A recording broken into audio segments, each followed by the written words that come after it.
Je voyage ici depuis 15 ans maintenant, avec ma famille, en particulier avec ma maman, Chris Bindel. Lors du premier voyage, c'est apparu vraiment comme un réel problème, la scolarité pour les enfants qui coûte cher, qui coûte un certain prix et beaucoup trop cher pour beaucoup de familles. Et donc c'est devenu un objectif premier que de leur permettre d'être scolarisés pour devenir autonomes, aider leur famille, mais surtout créer quelque chose ici au Sénégal. Parce que beaucoup pensent que l'Europe, c'est un peu l'Eldorado. Si on vient chez nous, on gagne bien sa vie, etc. Donc ils n'ont pas de notion de ce que finalement il leur resterait, vu les proportions des prix de tout en Europe. Et donc c'était vraiment un objectif de trouver des personnes en Belgique, au travers de notre SBL, qui étaient d'accord de suivre un enfant au niveau de l'école, mais de le scolariser non pas pour un an et puis on verra, mais d'essayer justement de les amener le plus loin possible. Et ça fait quand même depuis tout ce temps plusieurs jeunes qui ont passé le bac, qui sont à l'université, qui sont infirmières. Il y a une ingénieure civile en cours. Donc voilà, ça va vraiment jusqu'au bout de leurs études. Et c'est un vrai échange avec les parrains parce on peut envoyer, enfin de Belgique on amène du courrier pour tous ces jeunes. On récupère une lettre que nous pouvons donner en main propre aux parrains là-bas. C'est des échanges de petits colis. Et voilà. Et c'est pour ça qu'aujourd'hui, justement, ils sont tous invités à la maison. Donc il y en aura une soixantaine sur 90 qui sont parrainés actuellement. Donc il y en a 60 qui sont là. Ils viennent de partir sur la plage pour faire plein de jeux avec les guides et les scouts belges qui sont justement chez nous. Et donc ils vont passer 2 heures là-bas, tout a été préparé.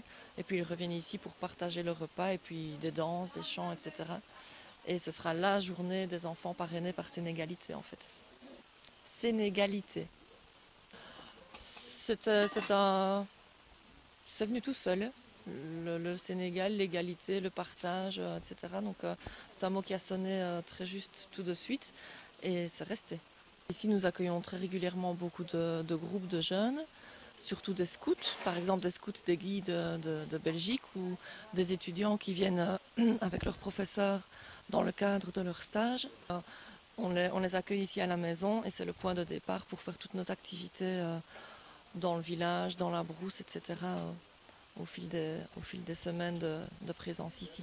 Pour ce mois de juillet, c'est particulièrement faire de la peinture, donc amener de la couleur dans la maison, dans les maisons et dans les cases de certaines familles du village, le plus possible. Bon, on ne s'est pas passé chez tout le monde, mais les jeunes qui sont actuellement avec nous, c'est leur projet de ce voyage d'aller peindre donc, dans les cases des familles qui en ont le plus besoin.